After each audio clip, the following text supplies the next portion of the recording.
Richard Rodgers and Oscar Hammerstein II weren't just songwriters.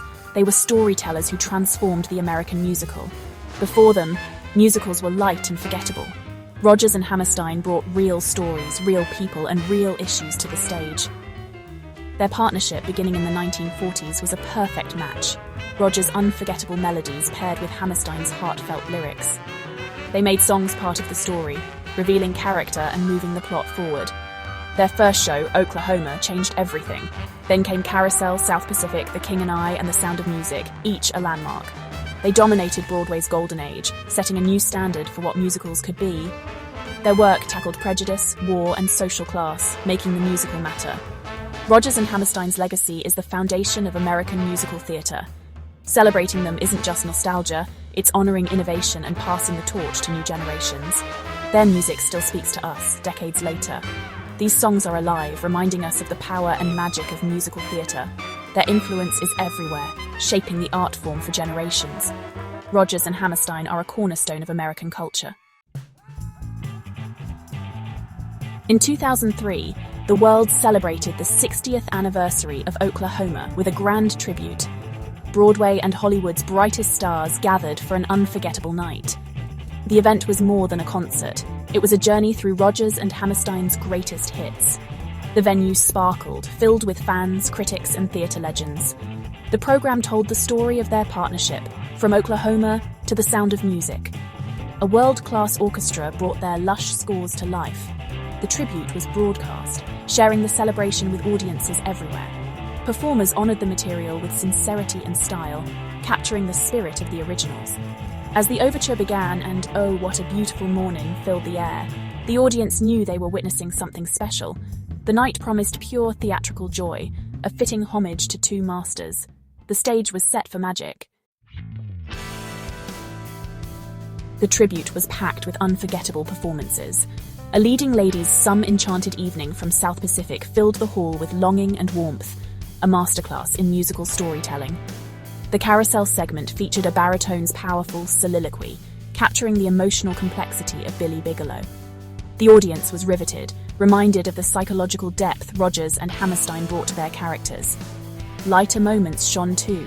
A comedic actress brought down the house with I Can't Say No from Oklahoma, showing their range and wit. The night balanced drama and joy, highlighting the duo's versatility. The finale was pure magic. The full cast, led by a legendary Maria, sang a medley from The Sound of Music. My favourite things, Do Re Mi and Climb Every Mountain, soared, with the audience singing along, many in tears. The tribute ended in a celebration of hope, family, and the enduring power of music. Every performance was a reminder of why these songs endure. The music united everyone in the room. It was a night no one would forget. Rodgers and Hammerstein's legacy was alive on stage. The tribute was filled with heartfelt, spontaneous moments. An original cast member from The King and I shared stories of Rodgers and Hammerstein's kindness and dedication, making the legends feel real.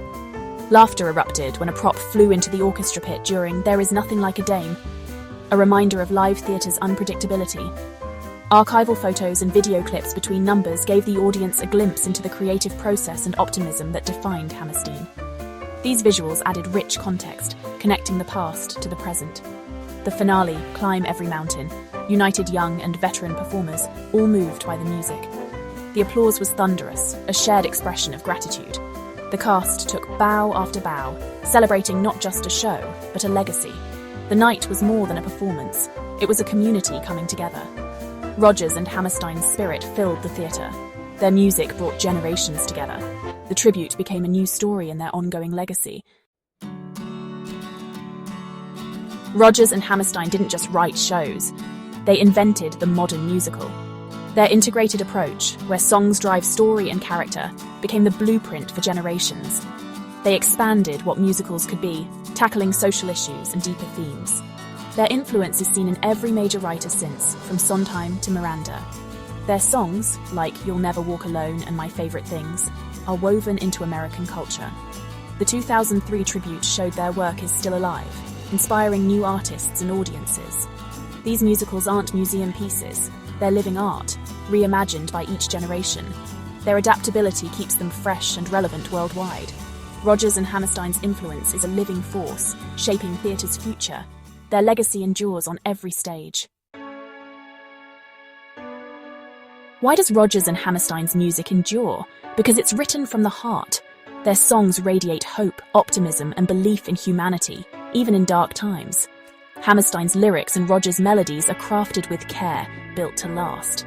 The 2003 tribute wasn't just a celebration, it was a way to pass their legacy to new generations. Their music inspires, comforts, and connects us all. These songs speak to universal truths: love, loss, hope, and the search for belonging. Their themes are timeless, resonating as powerfully today as they did decades ago. Events like the tribute keep their legacy alive, creating new fans and future artists. Rodgers and Hammerstein's music is for all time, a gift that keeps giving, and that is something truly wonderful.